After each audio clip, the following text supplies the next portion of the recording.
Quisiera agradecer a cada uno de ustedes por estar aquí, por tener el deseo de escuchar de la palabra de Dios.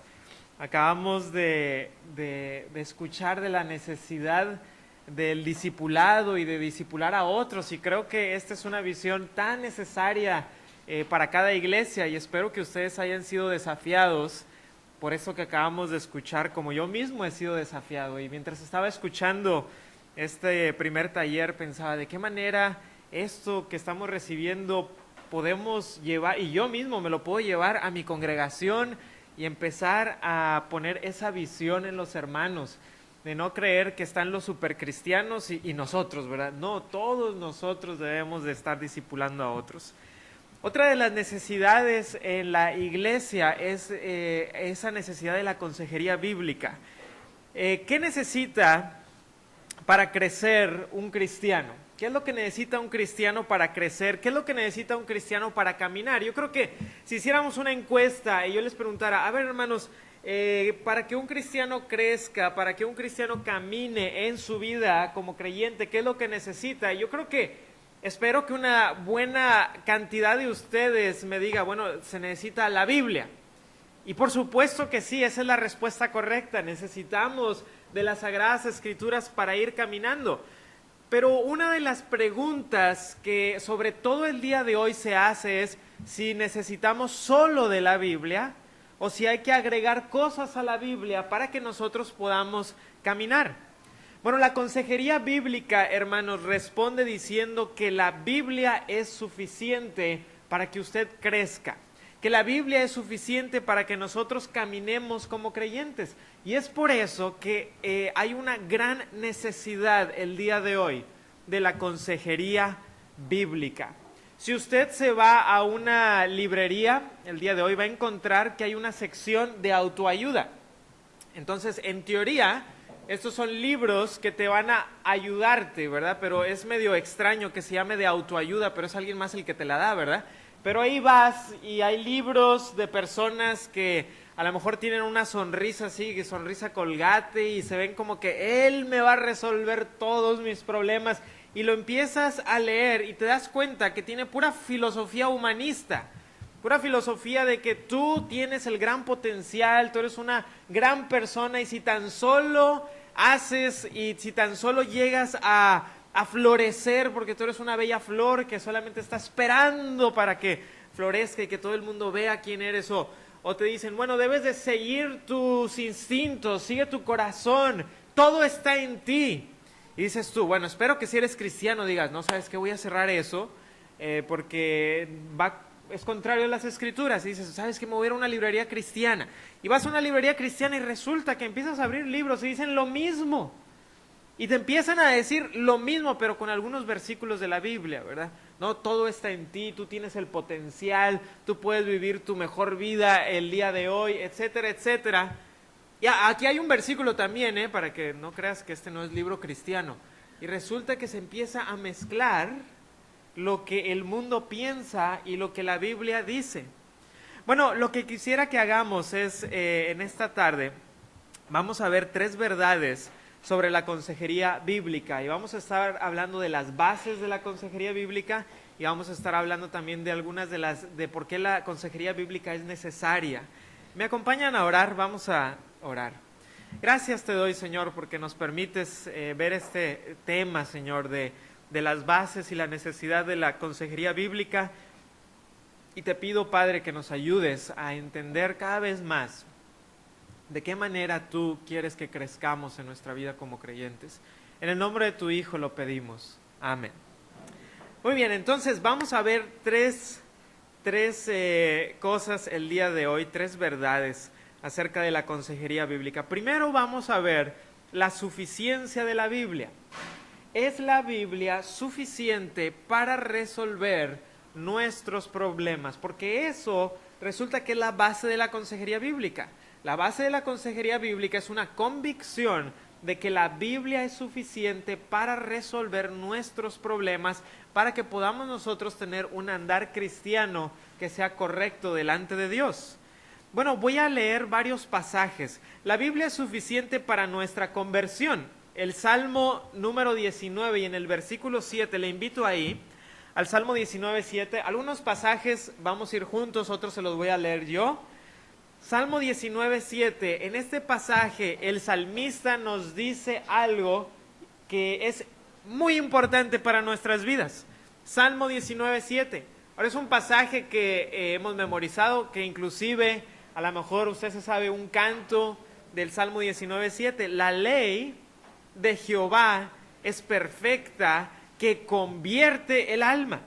Entonces la Biblia es suficiente para nuestra conversión. La Biblia convierte nuestra alma. La Biblia es suficiente para ponernos en evidencia delante de Dios. Este pasaje se lo voy a leer yo.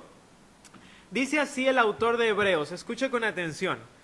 Porque la palabra de Dios es viva y eficaz y más cortante que toda espada de dos filos, y penetra hasta partir el alma y el espíritu, las coyunturas y los tuétanos, y discierne los pensamientos y las intenciones del corazón, y no hay cosa creada que no sea manifiesta en su presencia. Antes bien, todas las cosas están desnudas y abiertas a los ojos de aquel a quien tenemos que dar cuenta. Entonces la Biblia es suficiente para ponernos en evidencia delante de Dios.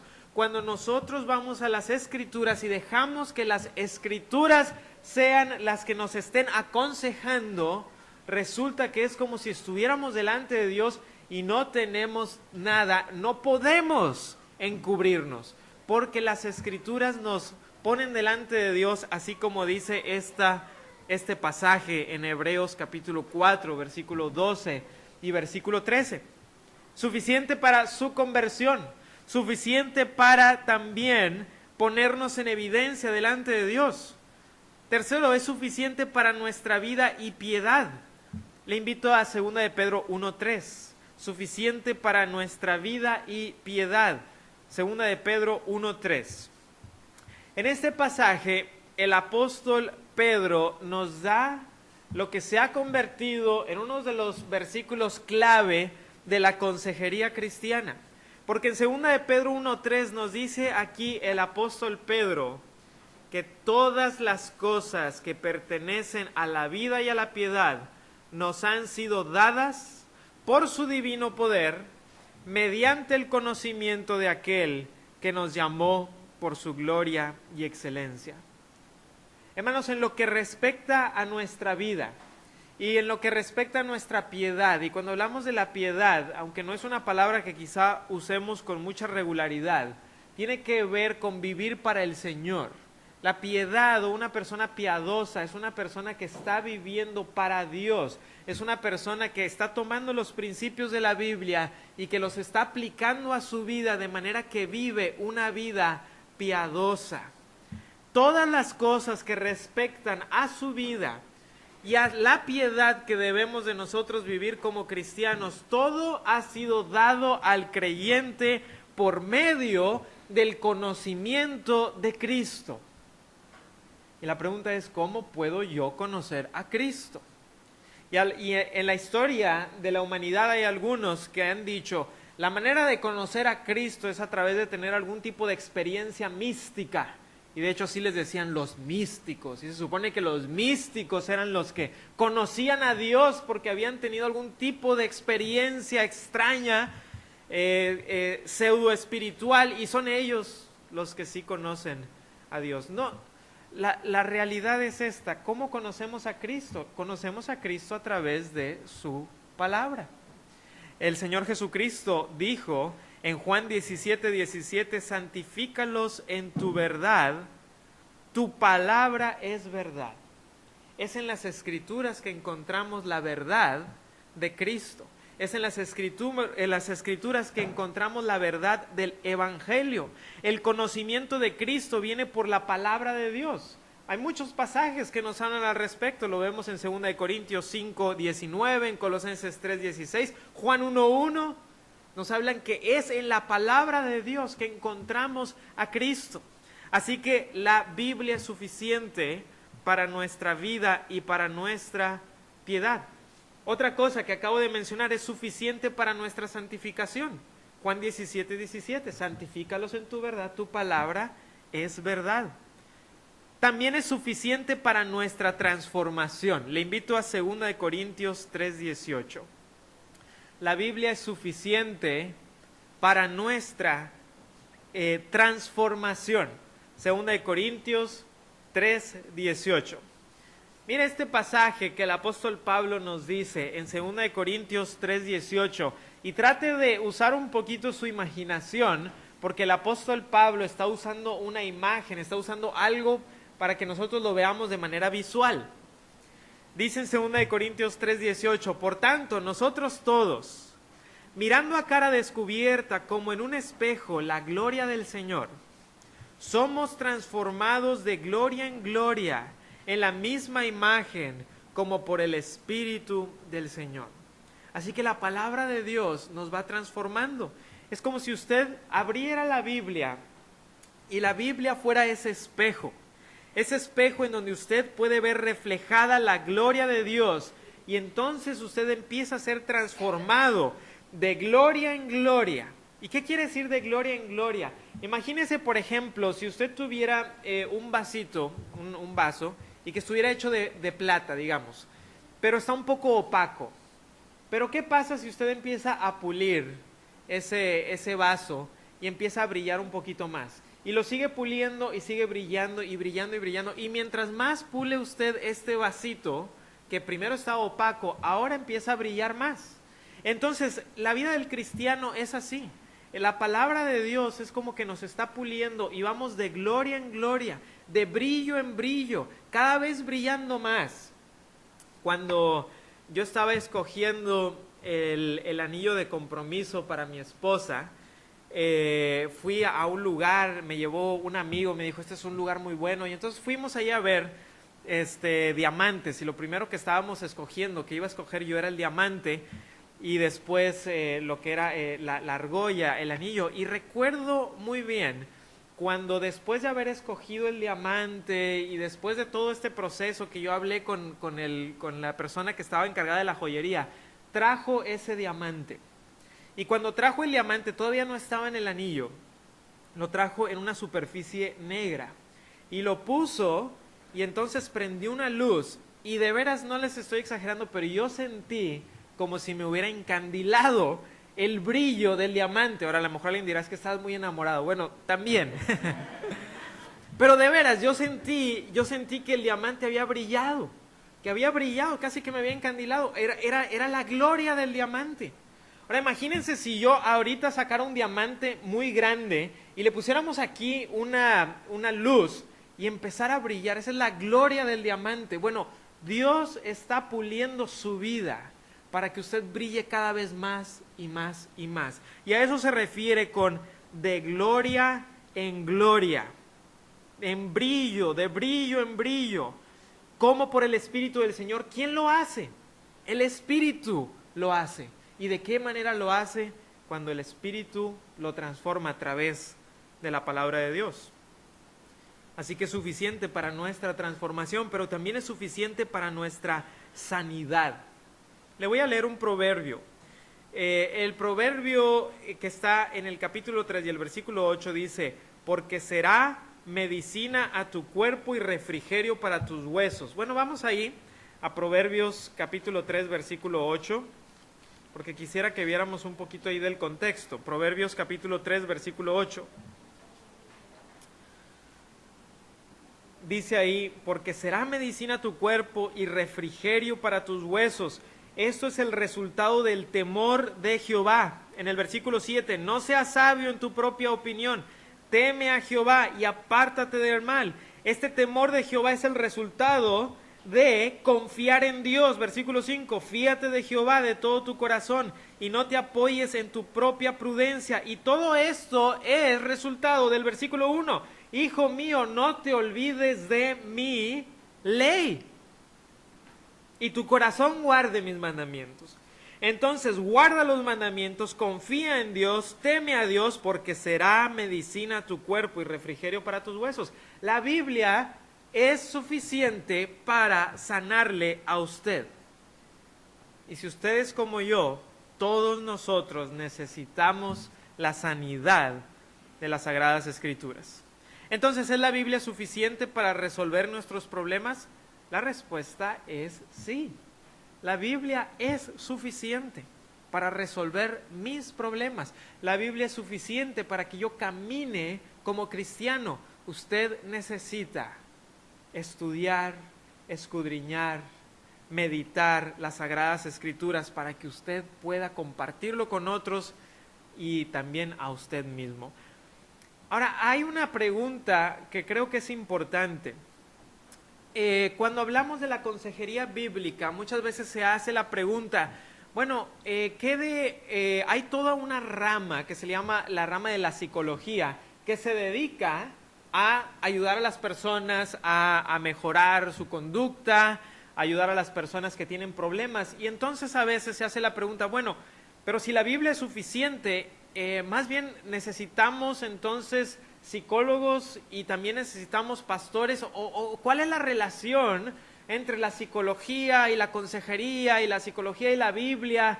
¿Hasta qué punto podemos usar cosas psicológicas? Es una buena pregunta y la vamos a resolver o vamos a intentar hacerlo en el segundo punto. Y en el segundo punto vamos a ver la supremacía de la Biblia, la supremacía de la Biblia. Ahora, al hablar de la supremacía de la Biblia, primeramente, inicialmente, quisiera decir que hay algunos aspectos de la psicología que pueden ser de beneficio.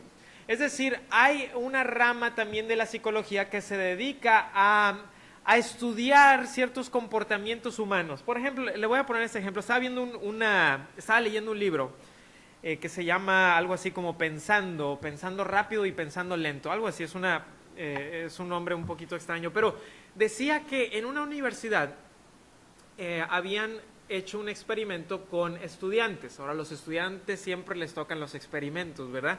Y entonces tenían 2 o 3 grupos, el grupo control y estaba el otro grupo, el que le estaban haciendo el experimento, pero no les decían qué tipo de experimento era.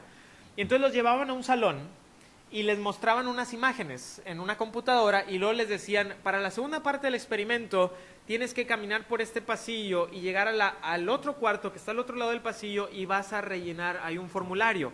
Entonces los jóvenes pensaban que el experimento estaba en el formulario, pero no. El experimento estaba en medir cuánto tiempo se tardaban de llegar de cuarto A a cuarto B. Ese era el experimento. ¿Por qué? Porque resulta que a un grupo de jóvenes le ponían en las imágenes, puras imágenes de cosas como gente atlética, carros de carrera, puras cosas veloces.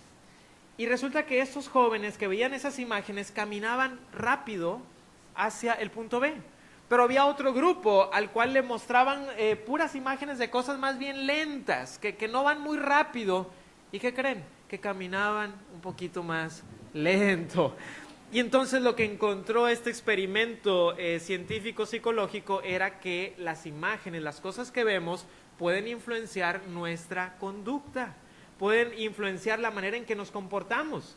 En ese mismo libro hablaba de un experimento que también habían hecho algunos psicólogos y le habían pedido a un grupo de personas, de alumnos, que estuvieran todo el día forzando una sonrisa.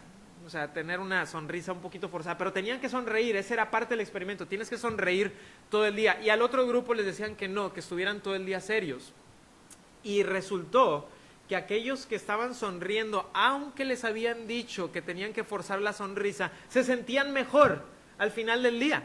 De tanto estar sonriendo, empezaban a sentirse mejor. No sé si les haya pasado esto, pero en mi congregación hay un hermano que muchas veces dirige la música y cuando pasa al frente dice, hermanos, quiero que todos sonrían. Y uno tiene que medio forzar así la sonrisa, ¿verdad? Pero forzas la sonrisa y luego empiezas a sonreír y otros empiezan a sonreír y luego hasta te sientes mejor. Oye, pero te dijeron que sonrieras a la fuerza y como quiera te sientes un poquito mejor porque encontraron estos experimentos que aun cuando una persona forza una sonrisa, hay algo dentro de nosotros que se empieza a sentir mejor al sonreír. Y esas son cosas interesantes. Hemos escuchado, por ejemplo, el día de ayer, aunque el día de hoy también con los jóvenes, algunas estadísticas de personas que hacen esto, estadísticas de personas que hacen estas otras cosas.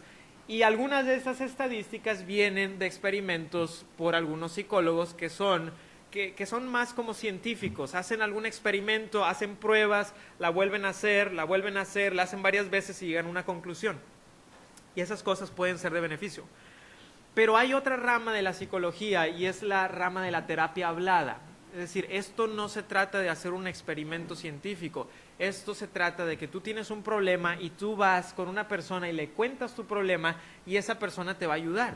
Y cuando se trata de terapia hablada, lo que decimos es que la psicología es el método humano para solucionar problemas, por lo tanto debemos de tener cuidado, porque la Biblia es el método divino para solucionar problemas.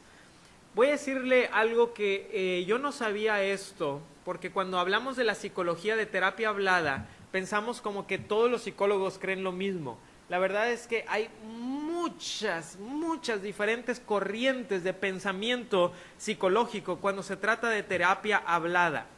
Y cuando usted compara lo que dice la Biblia con lo que dicen las grandes corrientes de psicología de terapia hablada, va a encontrar que están en polos opuestos. Le voy a poner un ejemplo. El freudianismo, que es una de las corrientes que inician, por así decirlo, la psicología, te dice esto: ¿cuál es tu problema? Tu problema es que es tu subconsciente, tu problema está en tu subconsciente. Cuando tú eras un niño, pasaste por algún tipo de trauma que te fijó en alguna de las etapas que se le ocurrieron a Sigmund Freud, y entonces lo que tú tienes que hacer es acostarte en un sofá y contarle al psicólogo tus sueños, y van saliendo algunas cosas que te llevan a tu niñez, y entonces el psicólogo te dice: lo que pasa es que tú tuviste un problema con tu mamá. Casi siempre Freud llegaba a alguna conclusión así, o con tu papá. Y hermanos, les digo algo, algunas de las cosas que dijo Freud me dan, por eso no las voy a decir, vergüenza aquí en público, porque son cosas que son increíbles que él haya pensado de esa manera, cosas exageradamente sexuales, cosas que tenían que ver con cosas sin ningún tipo de base científica y metodológica. Él llegó a algunos experimentos, llegó a algunas conclusiones sin hacer experimentos, simplemente observaba 2 o 3 cosas y las escribía. Pero les digo que tenía Freud, que escribía muy bien. Él era muy buen escritor, lee sus libros y están muy interesantes, y mucha gente le creyó, porque estaba muy bien escrito lo que decía, pero no estaba muy bien investigado. Y la solución es ser consciente de tu subconsciente. Si tú tienes problemas, tienes que ser consciente de tu subconsciente. Bueno, empieza otra corriente muy famosa en la psicología, que es el conductismo. Y el conductismo dice: todo lo que dijo Freud está mal, ¿ok? Todo lo que dijo Freud, háganlo a un lado, está mal. Lo que nosotros decimos está bien. El conductismo dice que el problema está en nuestra conducta, ¿verdad? Yo tengo problemas de conducta porque yo soy como un animalito. Y los animalitos, ¿qué haces para entrenar un animalito? Mi hermana tiene un perrito y ese perrito juega a las escondidas contigo, de veras. Tiene un nombre medio raro, tiene un nombre japonés, se llama Sosuke. Y le dice en inglés, le dice: quédate. Y el perrito se queda y tú te empiezas a hacer para atrás y te escondes, y luego le dices: Sosuke, ven, y te empieza a buscar por la casa. Aprendió a jugar a las escondidas el perrito. Ahora, ¿qué hace también mi hermana? Pues le trata de enseñar a que cuando tiene que ir al baño, tiene que ir en cierto lugar. ¿Y cómo lo hace? Le da recompensas, y cuando hacen donde no debería, pues a lo mejor le da un castigo.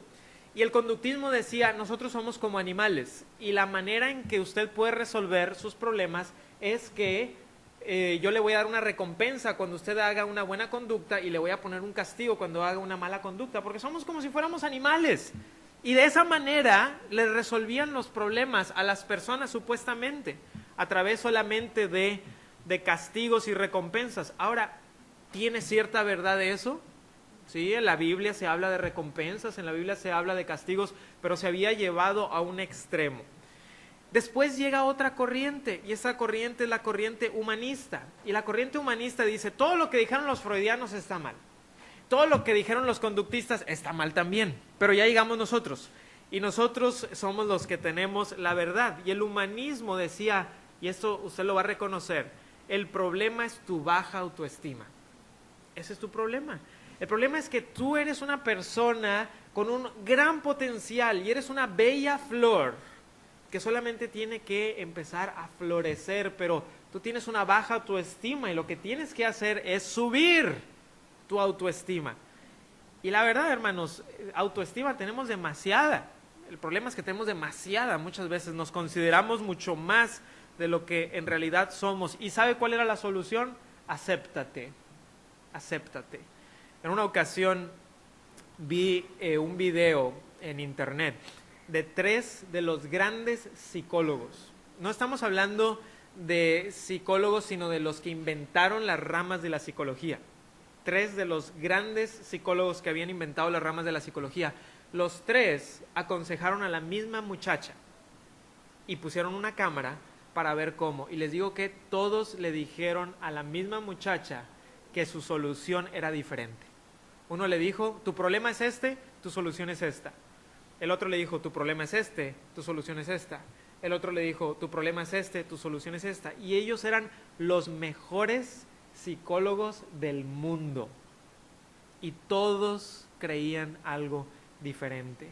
Imagínese, si usted va con 20, los 20 te van a decir algo diferente. Hay más o menos 300, algunos creen que más, corrientes de psicología, y luego está el método ecléctico, en el que la persona dice, yo tomo de todo. O sea, ni esta, ni esta, ni esta, sino de todo un poco y lo que funciona. Bueno, pero ¿qué dice la Biblia? El problema es el pecado y la solución es Cristo. Pero si usted va con el psicólogo promedio, ni siquiera le va a hablar del pecado porque no cree en el pecado. Está fuera del lenguaje. El pecado no existe. El pecado, según la psicología, es algo que las iglesias han impuesto sobre usted para mantenerlo en represión. Pero lo que usted necesita hacer es liberarse de todas esas cadenas. Y lo que la Biblia nos dice es que somos esclavos a nuestra antigua naturaleza, pero que Cristo nos puede quitar esas cadenas. Entonces, cuando mezclamos la Biblia con algunas de estas corrientes psicológicas, puede resultar bastante contraproducente, porque hay diferentes bases, diferente metodología y diferente resultado. Ahora, una vez más, ya mencioné al principio que hay algunos aspectos de la psicología que pueden ser de ayuda. Por ejemplo, los psicólogos nos dicen que te va a ayudar a ti a recordar cosas si tomas apuntes y si además escuchas y pones atención. Y eso no tiene nada de malo. Entonces, si usted quiere hacer eso y tomar apuntes, por supuesto, es bueno. Yo tengo aquí mi libreta y yo sé que cuando apunto algo más fácilmente lo recuerdo. Y eso es algo que a lo mejor un psicólogo me puede decir y yo digo, está bien, no hay ningún problema. Por ejemplo, a veces algunos psicólogos dicen, una manera de ayudar a una persona es que lo ves en una semana y a la próxima semana lo vuelves a ver y a la próxima semana lo vuelves a ver. Eso no tiene nada de malo. Eso está bien, no hay ningún problema.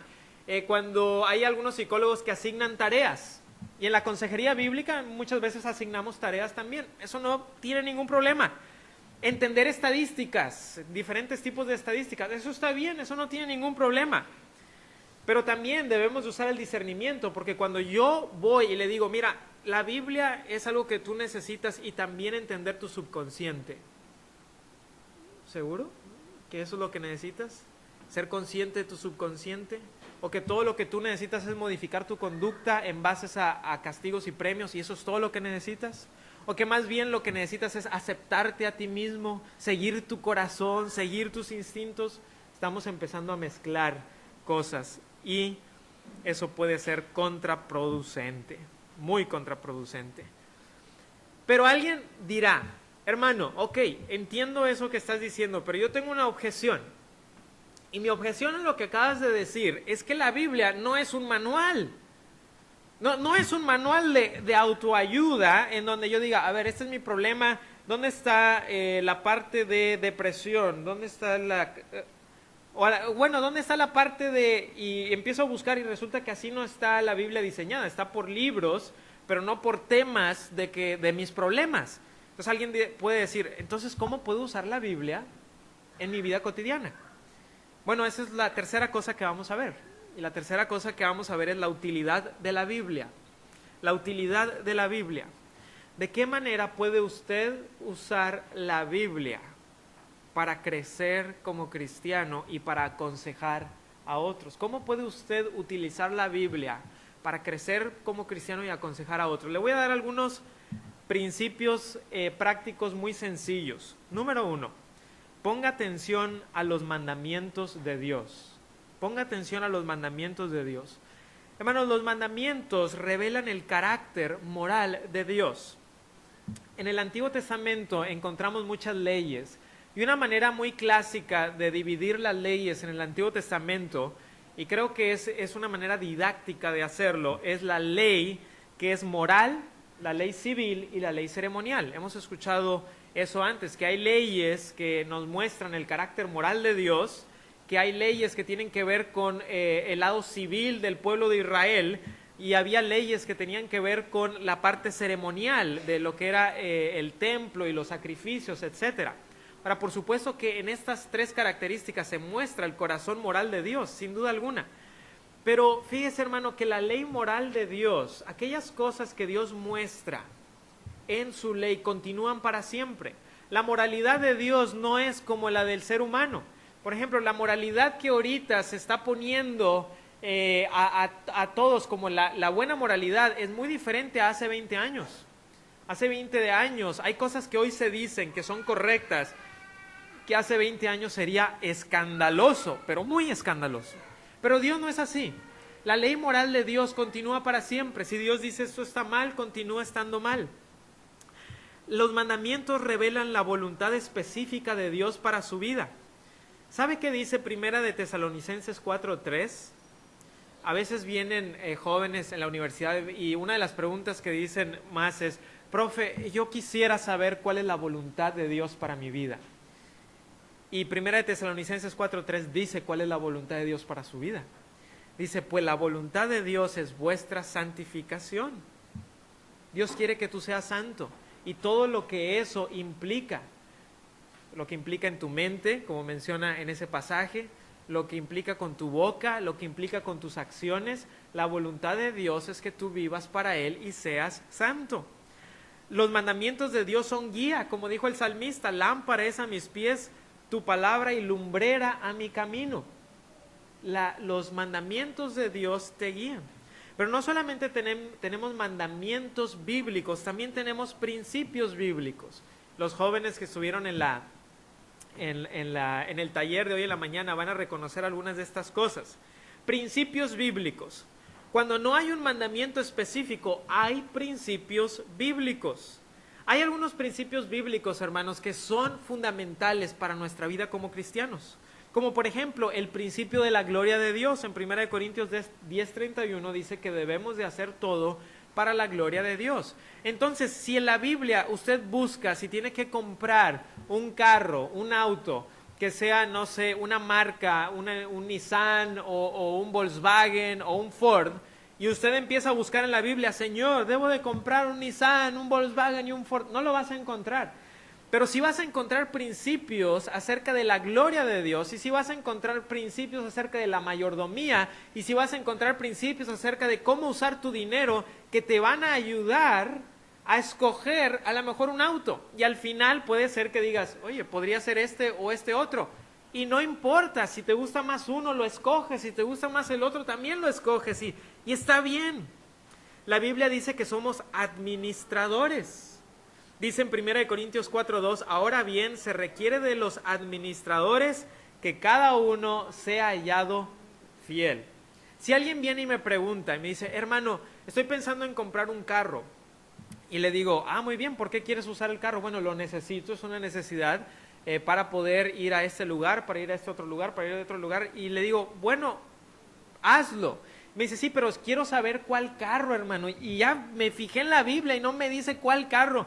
Le digo, bueno, ¿cuál quieres comprar? Y me dice, quiero comprar un BMW último modelo. Y le digo, ok, ¿puedes pagarlo? Y me dice, no puedo pagarlo porque todavía no trabajo, pero quiero sacar ese carro, ¿verdad? Y ahí a ver cómo le hago y voy a poner mi fe en Dios y Él me... No, eso es incorrecto, estás usando tu dinero mal. Y a lo mejor todavía no tienes ni siquiera dinero para usarlo mal, entonces ten mucho cuidado con eso. Entonces, un principio bíblico, que tú eres administrador de lo que Dios te da, te va a ayudar a tomar una decisión como qué carro debo de comprar o no comprar. O por ejemplo, si alguien me dice, hermano, ¿debo de cambiarme de trabajo de este o a este otro? Yo le digo, bueno, ¿por qué te quieres cambiar de trabajo? Y si la razón número uno es, me van a pagar más dinero. Esa es mi razón, me van a pagar más dinero. Si esa es mi única razón, yo le diría, ¿has considerado 1 de Timoteo 6:10? Porque raíz de todos los males es el amor al dinero, el cual codiciando algunos se extraviaron de la fe y fueron traspasados de muchos dolores. Eso no quiere decir que no te puedas cambiar de trabajo a uno que te paguen más. Lo que sí quiere decir es que tienes que pensarlo bien de acuerdo a los principios bíblicos en las Escrituras. Hay otro principio bíblico que dice que mi cuerpo es templo del Espíritu Santo. 1 de Corintios, capítulo 6 y el versículo 19, mi cuerpo es el templo del Espíritu Santo. Y ese principio va a guiar algunas decisiones que yo haga o no haga. Decisiones tan sencillas como, ¿debería yo de tener un día a la semana para descansar? Bueno, sí, hay principios en la Biblia que nos hablan acerca de eso. Tengo que cuidar de mi cuerpo. Si estoy cansado todo el tiempo, eso no es correcto, no es bueno para mi cuerpo. Y aparte hay un principio del reposo también que vemos desde el Antiguo Testamento. Hay otro principio que dice que debo de separarme del pecado. 1 de Pedro 1:15 dice, sino como aquel que os llamó es santo, sed también vosotros santos en toda vuestra manera de vivir. Debo de abstenerme de toda aquella cosa que tenga apariencia de mal. 1 de Tesalonicenses 5:22, absteneos de toda especie de mal. Entonces resulta que los principios bíblicos empiezan a guiar mi vida. Y muchos de mis problemas vienen de no seguir principios o mandatos bíblicos. Esta mañana y a lo largo de esta conferencia hemos escuchado cosas tan sencillas como cómo debe la esposa tener su relación con su esposo, cómo debe su esposo tener relación con su esposa. Y resulta que nos dice la Biblia que el esposo debe de amar a la esposa como Cristo amó a la iglesia y se entregó a sí mismo por ella. Entonces, si yo vivo bajo ese principio de que yo estoy dispuesto a dar mi vida por mi esposa, me va a solucionar muchísimos problemas en mi matrimonio porque estoy siguiendo esos mandatos y principios bíblicos. Y si eso es lo que está reinando, entonces vemos esa parte que dice que la esposa debe de sujetarse a su marido, ¿verdad? Pero cuando está reinando esto bíblico, la esposa va a decir, esto es algo que yo quiero hacer. Porque así como Jesucristo se sujeta al Padre, la esposa se puede sujetar a su marido porque su marido está dispuesto a morir por ella.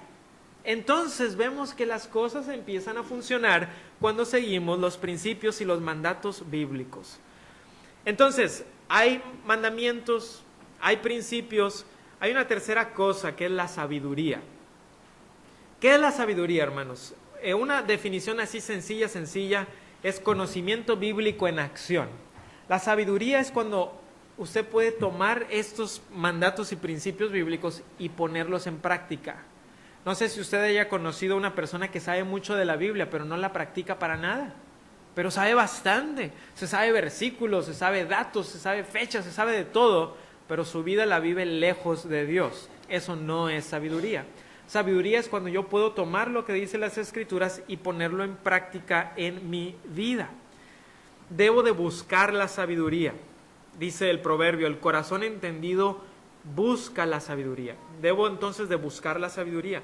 Debo pedir la sabiduría. Santiago 1:5. Si alguno de vosotros tiene falta de sabiduría, pídala a Dios. Debo de buscarla, debo de pedirla, debo de usarla.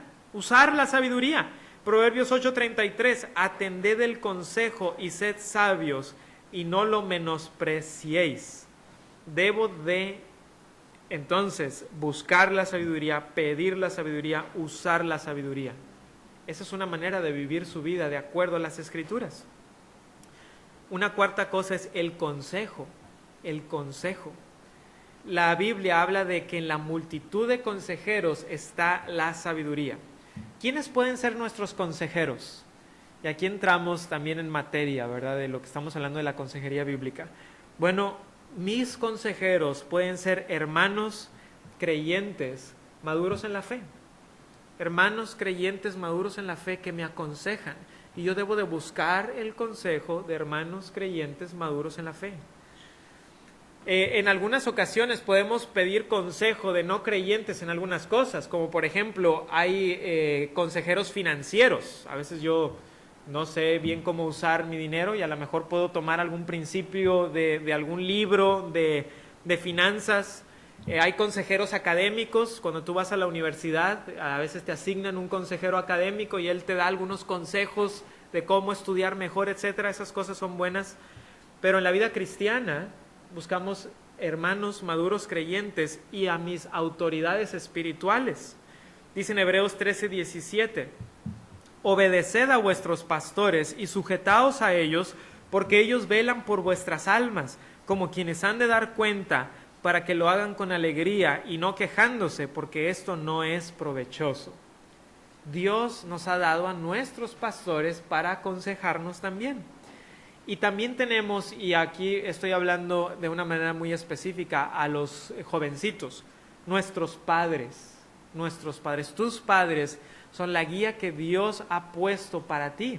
Dice Colosenses 3:20, hijos, obedeced a vuestros padres en algunas cosas, no, en todo, porque esto agrada a Dios. ¿Quieres saber, joven, cuál es la voluntad de Dios para tu vida?